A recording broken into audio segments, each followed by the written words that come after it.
अहो, गड चढायचा म्हणजे प्रत्येक वेळेला काहीतरी भारी अनुभव असतोच. तर आम्ही सगळी पुण्यातली मंडळी सकाळी सकाळी लवकरच निघालो. पहाटेची वेळ होती. साताऱ्याला पोचल्यावर मात्र राष्ट्रीय महामार्ग सोडून आपल्याला सज्जनगडाच्या दिशेने वळावं लागतं. डोंगर दऱ्यांमधून वळणदार रस्त्यांची मजा घेत, वडाच्या झाडांचे थंडगार छायाच्छादन अनुभवत प्रवास चालू झाला.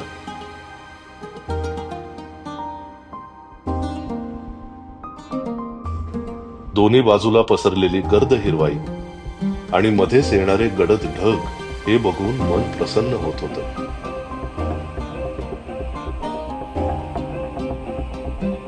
पक्ष्यांचे किलबिल, वाऱ्याची झुळूक यांच्या साक्षीने आमचा प्रवास आणखीनच रोमांचक होत होता.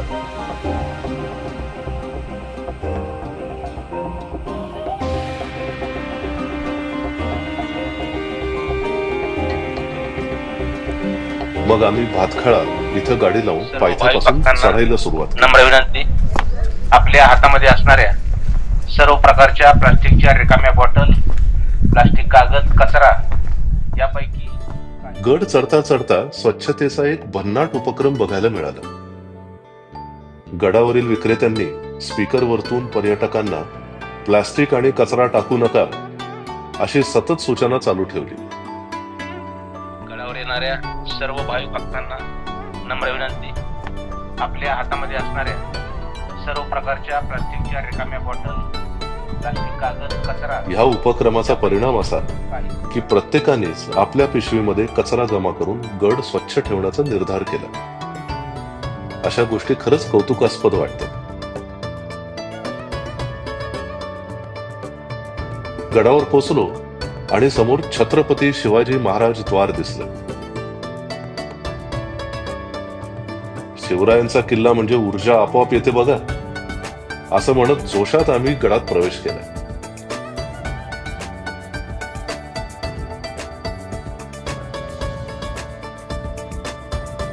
नंतर समर्थ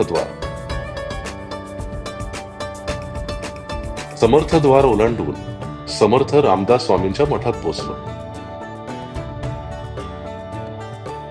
समर्थांची समाधी बघून मन भक्तिभावाने भारावून जातं.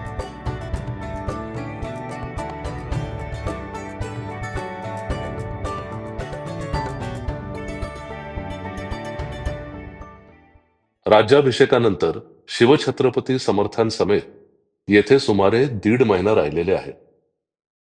संभाजी महाराज सुद्धा या मठात साधारणपणे 2 महिने राहिलेले होते. त्यामुळे हा मठ म्हणजे सज्जनगडावरील अत्यंत पवित्र वास्तू.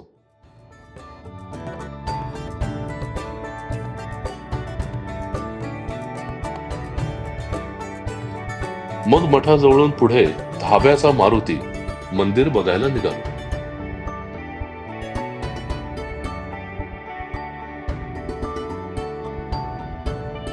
विस्तीर्ण पठारावरतून जाताना उजव्या बाजूला उरमोडी धरणाचा बर्ड आय व्ह्यू अप्रतिम दिसत होता.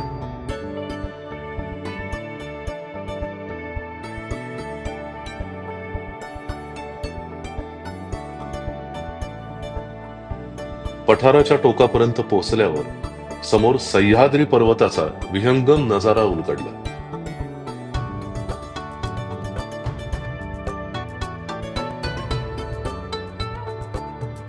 त्यानंतर मंदिरासमोरच महाप्रसादाचा आस्वाद घेतला.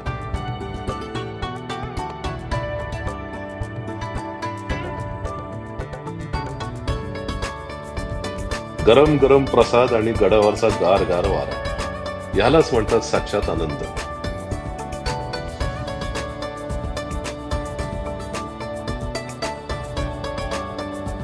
सज्जनगड म्हणजे केवळ एक ऐतिहासिक किल्ला नाही, तर भक्ती आणि पराक्रम याचा मिलाफ आहे. इथून परतताना मन भारावलं होतं आणि परत एकदा ह्या पवित्र ठिकाणी यायचंच असा संकल्प आम्ही मनातल्या मनात करत होतो. जय जय रघुवीर समर्थ.